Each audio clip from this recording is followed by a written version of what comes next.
G'day, mate. I wanted to talk about this new documentary on Steve Bannon. It's called The Brink, and I think you can find it online. Just want to play some excerpts and comment on them. So here is Steve And I need Bannon. that done today. He's talking to Raheem Kassan. 1 second you say you don't want to micromanage, the next second... No, I am micromanaging now because I gotta get this shit done. They may propose building a website that sucks in 7 million guys, right? I have no idea. You and I had an email exchange last week where you said, get Andy on it. Can you hear that I all right? understand. Well, I texted him yesterday, I didn't get a response. Do you want me to come and wait? Do I have to change your nappy and powder your bottom? What am I going to do, text him every hour? Yes. Okay, fine. Raheem, do you have this budget in front of you? I'll have to find it. My laptop's dead. Okay, good. Sounds all right. So Steve's not very happy with Raheem Kassan, who's Raheem, a we're gonna call you political back in a second, activist in Britain, writes for Breitbart. I went through this with Breitbart London. This is why I can't do this with him anymore. It's just, all he wants to do is go on fucking TV and be a big shot and do all that. And this is what, the success of this is all in here. God is in the details. Exactly. Niger's got the same problem Raheem does. All these British guys, they just want to fuck off all the time. Nobody wants to do any work.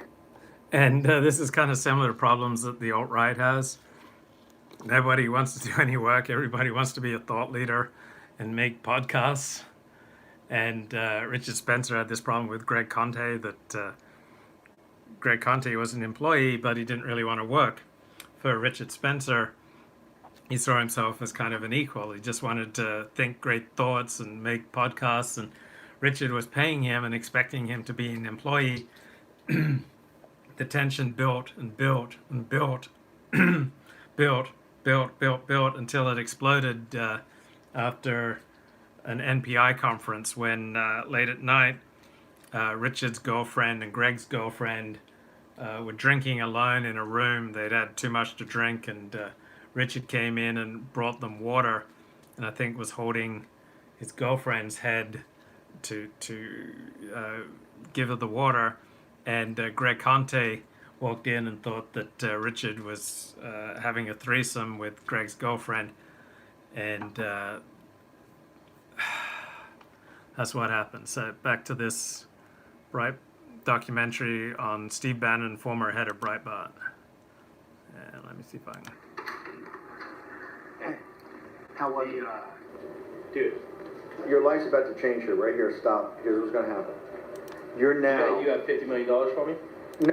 So this is Steve Bannon talking to his assistant who makes his smoothies in the morning, and his assistant's also his nephew.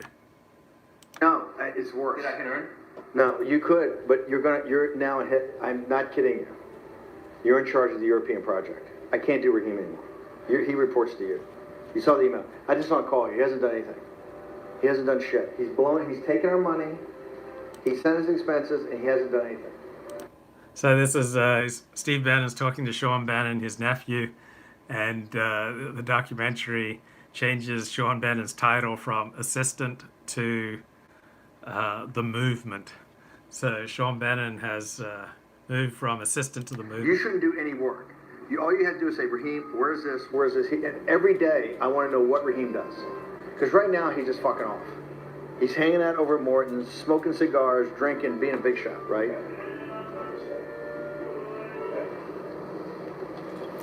And now it transitions. Steve's always hitting Red Bulls throughout this documentary. He's in a luxury hotel. Even though I'm 64, in Venice here. I realize that every day I'm burning daylight. That stuff has got to get done. People do come in at certain moments, and it changes. If I had not come in as the CEO of the campaign, Trump would not have won. There's no doubt. No doubt in my mind, no doubt in his mind. Donald Trump is a historical figure, and Donald Trump's a transformational president. And Donald Trump's going to be in your life, your personal life, 30 years from now. So you're sacrificing your personal life right now for that? No, but... So I sure hope that Steve Bannon ends up running Trump's 2020 campaign. I believe Trump needs Bannon and Bannon needs Trump. It's not, what is a personal life?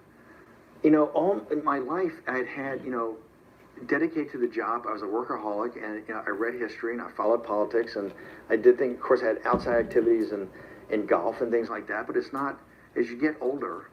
I mean, this life is so fulfilling for me, and I'm so busy. I can't think about other stuff. And I look at it, and it's like, what else would I be doing? I'm sure you have. This is now Paul Lewis, who's a journalist for The Guardian. Comes to interview Steve Bannon, puts a microphone on his lapel. And this is the main reason I wanted to do this stream, because I think this interview, this discussion, I believe the Brink is available online at the usual sharing websites. So let's just phrase it like that. The Brink. And it's worth watching. I have not seen the Errol Morris documentary on Steve Bannon. I think that's on Netflix, so I do want to see that. But if you look for the Brink in the places where one would expect to look for the Brink, one will find the Brink easily available. Lots of experience putting these things on. Paul Lewis from The Guardian here. Is that good? Is that why you wear two shirts, one for each camera? Exactly. They want it up here. Have you seen Trumpet War? Your film. I watched Trumpet War. I thought it was crap. No, I'm gonna send you a link tonight. Okay. This is not a persuasion film. It's a piece of propaganda, right? I consider propaganda to be positive. But. Errol Morris says, and with respect to you, the permission to hate seems to be a really big part of what Steve Bannon offered to voters. There is no strong in-group identity without the permission to hate. You cannot strongly identify as an Orthodox Jew or as a traditional Christian or a Muslim or a socialist, and yes, unless you simultaneously hate that which negates and threatens your in-group. There's no love without hate. Like if you love your... Why is my window shaking? If you love your wife, you will hate anyone who threatens her. If you love your... Jesus, it's an earthquake. I was wondering why this shaking. Whoa, this is going on and on and... Oh, fuck. Oh, Jesus. Whoa. Whoa. Whoa. I want to make sure my refrigerator here, got refrigerator stacked on refrigerator. That was, why is my window? Oh, whoa. Everything's still shaking all around me. But at least we're still on the air. I got one refrigerator, mini refrigerator, stacked on top of another refrigerator, so that's why I was like holding on for dear life to make sure that didn't fall. Okay, that's the strongest earthquake that I've experienced in a while. Okay, that went on and on and on, and still things are still shaking and waving.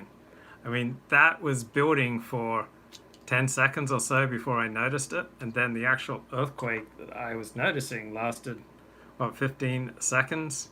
I am in Los Angeles. I'm Beverly Hills, bro. Woo! Okay. Just like holding onto my top fridge there to make sure it didn't fall over. All right. So yeah, if you love something, you're going to hate that which threatens it. Hate black people, hate Hispanics, hate Muslims. Yeah, so if you live in an area where there are no black people, Hispanics, or Muslims, you're not very likely to hate them. But if your life is being threatened or diminished by outside groups, then it would be weird if you didn't hate them, right? If there are groups that are making you unsafe, that are taking your jobs or stealing from you or ruining your neighborhood or trying to sell drugs to your kids, it would be weird if you did not hate them. Hate, hate, hate. Hate is energizing for a lot of people. That was Hate is energizing for a lot of people. Hate is energizing for almost everyone. If you love something, if you're passionate about something, you are going to hate that which negates it. It's nothing unique to Steve Bannon or right-wing politics. This is just such pathetic reasoning. This Paul Lewis is just pathetic. Like, really insubstantial thinker, and he thinks he's so wise and profound. his interpretation of you after spending a lot of time with you. You have to watch the film and see that. I don't think that's true at all. Some of the people you're doing business with here in Europe are far right, sometimes quite extreme. Sometimes we've got links to Like Orban or who? like Philippe de Winter. Well, what about Paul Lewis? Are any of the people in your life hateful or quite extreme? Right? How many communist, cultural Marxists are in your life? You work for The Guardian. I'm sure it's filled with a whole bunch of left-wing commies. Winter, who you had a meeting with in London. No, he just came. That was a general dinner. Does it concern you that Philippe de Winter is like commemorated former SS collaborators? No. That I said that kind of stuff is not going to be tolerated in the movement. We were very upfront with that, right? So he just came to the dinner. That was a general dinner. We had, a number of people there. What about Kent Ekeroth in Sweden? I mean, he has been ostracized by the Sweden Democrats. He's not even on their list of parliamentary candidates. He came to the introductory dinner too. Who's the other person at the dinner? Yeah, I mean, there's like 15 or 20 people that. I mean, people will find it deeply offensive, particularly Jews who live in Europe. People will find it deeply offensive. This is Paul Lewis's argument, that people find it offensive. Okay, I am 53 years of age. I have never been offended by anybody's politics in my life. I've never been offended by anything in my life. Okay, if people are getting offended, then yeah, 4.1 earthquake in California, 11 miles from Ridgecrest. Yeah, that was a pretty good shake. So being offended is a feeling. This is about your feelings, bro. This is about other people's feelings. Feelings aren't an argument. Just because people feel certain things, so what? Who cares? But for Paul Lewis on the left, this is critical. So if I was Steve Bannon, I would say, who cares what people are feeling? What do you, Michael? Jews who lived in Italy. Hang on, Michael happens to be Jewish. Michael's Jewish. Let me just say what Errol Morris said. He said Steve Bannon will doubtlessly say that his remarks were not anti-Semitic, but I would respectfully disagree. He knew. So when was the last time that Paul Lewis used the concept of anti-Gentile? There are just as many Jews who have negative views of non-Jews as there are non-Jews who have negative views of Jews, and yet for some reason anti-Gentilism isn't a thing. It's only this like mystical anti-Semitism. Of course, when there's a fundamental clash of interest between groups, there are going to be negative views of outgroups. You don't have to get all mystical and teary-eyed about finding offensive. There are people who don't like Jews, and there are Jews who don't like non-Jews. What he was doing. He's suggesting that you're doing dog whistle anti-Semitism here. And that Dog whistle anti-Semitism. I would suggest that Paul Lewis is doing dog whistle anti-Gentilism. Big deal. that's your modus operandi. I just disagree with Errol on that.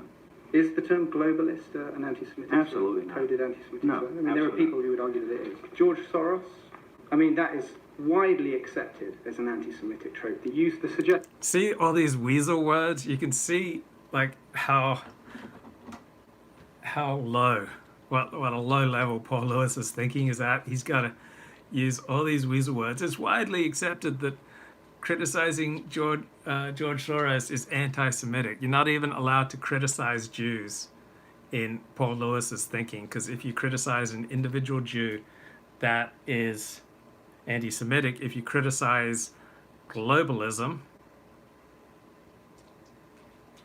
then and Fishman talks about how there are non-Jews who want to genocide Jews. Yeah, and guess what? There are Jews who want to genocide non-Jews. Most Israelis, in their heart of hearts, would love to wake up and there be no more Palestinians. Absolutely. Anytime you're in a very difficult, demanding clash with another group, the normal thing is to wish that the other group, your competitor, disappears. That's not unique to hating Jews. Okay, this is just regular part of the human condition. All right? So, many Jews helped carry out Stalin's genocides in the 20th century. There were Jews who were Stalin's willing executioners, Jews who carried out Ukrainian genocide and other genocides. So there are Jews who carry out genocides, there are non-Jews who carry out genocides. There are Jews who have genocidal hatred towards some groups of non-Jews. There are non-Jews who have genocidal hatred against Jews. It's a normal part of the human condition. That George Soros is somehow all controlling, that he's influencing you, everybody knows. I told you. So Paul Lewis is making the argument that the Steve Bannon crowd believes that George Soros is all controlling. So if I was Steve Bannon, I'd say, give me one example. Give me one example of any substantial thinker on the right who believes that George Soros is all controlling. Paul Lewis, of course, cannot do so. So Paul Lewis, you see, his agenda is to deceive, to use weasel words, to lie and deceive. This is a man who is just shot-filled with lies and deceit. He could not give any examples of any substantial thinker on the right who believes that George Soros is all-controlling. It's an absurd thought, but Paul Lewis will bring it forward. Even though it's completely ridiculous, he will say, this is what your side is pushing. Right? You can see how much intellectual integrity Paul Lewis has. He is pathetic. George Soros is That's the fact. biggest. It's not something to disagree with, because it is an anti-Semitic trope. Well, what? No, George. It is. It's not something to disagree with. It is an anti-Semitic trope. This is like something factually established, according to Paul Lewis. I would say, bro, when the last time you talked about anti-Gentile tropes? And of course, he never has. That concept just would never occur to him. He just invokes, these sacred, protected groups that you're not allowed to criticize, and it's just an accepted fact that people on Steve Bannon's side regard George Soros as all-powerful. Yet Paul Lewis could never give an example of anyone on Steve Bannon's side who regards George Soros is all-powerful. So Paul Lewis is just lying through his teeth and showing his shoddy thinking. He's so pathetic. That's just because you state it doesn't mean it's The true. idea that George Soros is Soros. controlling the world is this I massive... didn't say control. See, Paul Lewis keeps going, the idea that George Soros controls the world. Okay, Paul Lewis, name me one substantial thinker on the right who believes that, okay, it was a 6.6 magnitude earthquake in Los Angeles. 6.6 magnitude earthquake I just saw. So Paul Lewis keeps pushing the idea that Steve Bannon's side regards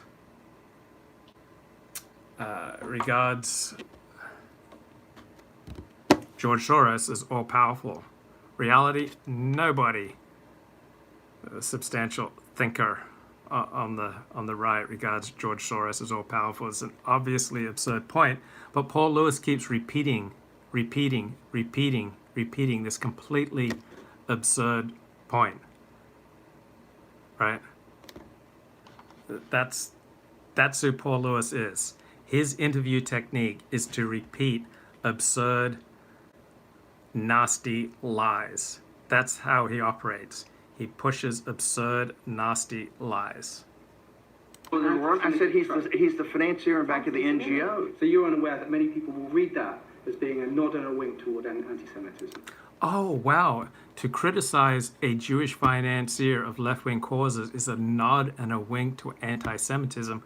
According to Paul Lewis, you should not ever criticize a Jew. Jews are a protected group. They are off limits from any criticism. Yeah.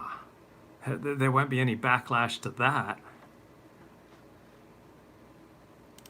Absolutely not. I don't see that at all. Experts in Italy will connect the success Okay, experts in Italy. Okay, more weasel words. Which experts? of the Italian far right, and say it's connected to a really alarming resurgence of neo-fascism. really alarming resurgence of neo-fascism. There isn't neo-fascism.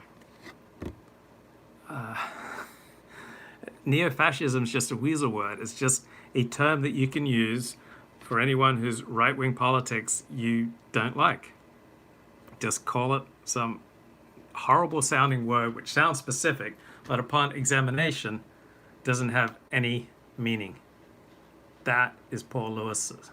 That's The Guardian. Italy right now. I mean, that has been. It doesn't exist. I don't think. What doesn't exist?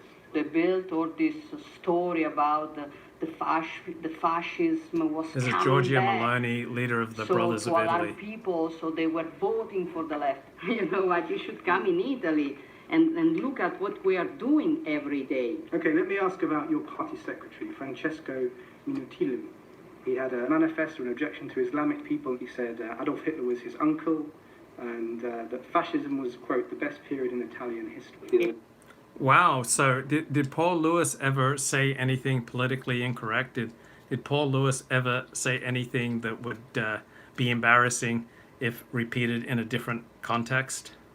I mean, how gay is this interview? It can be that you have got somebody that says something you don't agree. You Wow, someone says something shocking that you don't agree with, and therefore what? maybe we change them. This is not right. You're an interpreter, not an interviewee, so if you don't mind. I will give you after my opinion. We're not interested in your opinion right now. But Hang on, don't be so rude, this guy. You don't have permission to come and be rude to him. I'm not involved. I just met him 1 hour. I We are doing understand. this. With Your way respect, of interviewing is You look fascist. like sir, with respect, your way of translating is highly ineffective. We're having a conversation. If you wouldn't mind, would like to continue. Georgia, you said your party was not neo-fascist. Steve, when you told me you were going to meet Georgia, you described Brothers of Italy as a neo-fascist party. I don't think I did. You did twice. questo c'è una fissazione. I don't think I did. So I just want. So you can say things, you can use the words, these weasel words, because those are the words that people understand. I would never want to use the word gay, but because it's become the accepted nomenclature for homosexuals, sometimes I will use it because that's the way culture works. So if Steve Bannon called these people neo-fascists, he's speaking the enemy's language. He's doing it tongue-in-cheek. But for Paul Lewis, it's like, oh, got to take this literally. It's like that old saw that about Donald Trump and his supporters, that the Donald Trump's opponents take him literally but not seriously, while Donald Trump's supporters take him seriously but not literally. Who's right? Is it not a neo-fascist party or it is? Because that's what you said to me. I don't think I did at all.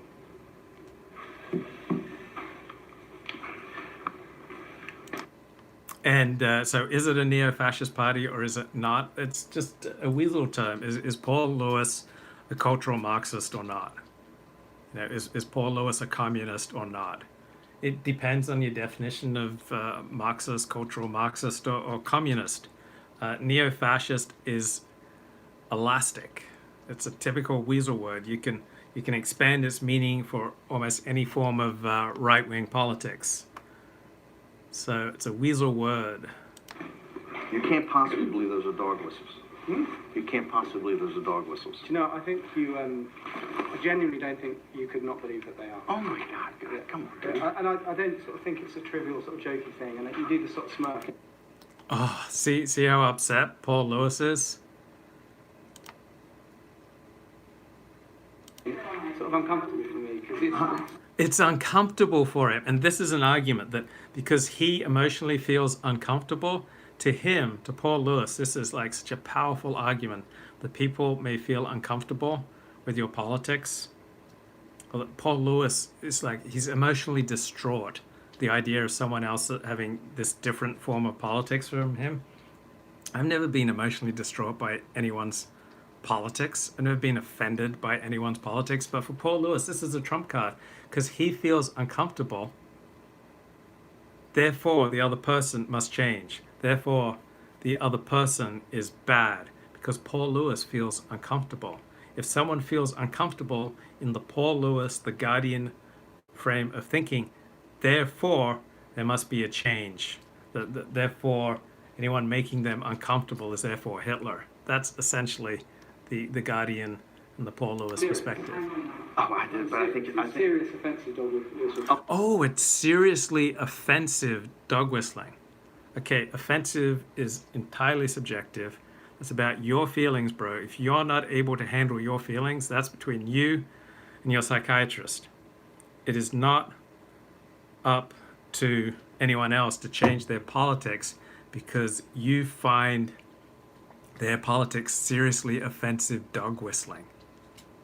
Wow. This guy is just the epitome of sloppy, devious, malicious, deceitful language. I think you know it, Steve. no. I think you're totally wrong on that. You know you're wrong, but we can talk about it. Yeah, so just a bit of an excerpt there from the Brink. I mean, how pathetic is that Paul Lewis of The Guardian? It's a pretty good documentary. You can find it the usual places, The Brink. It's about Steve Bannon.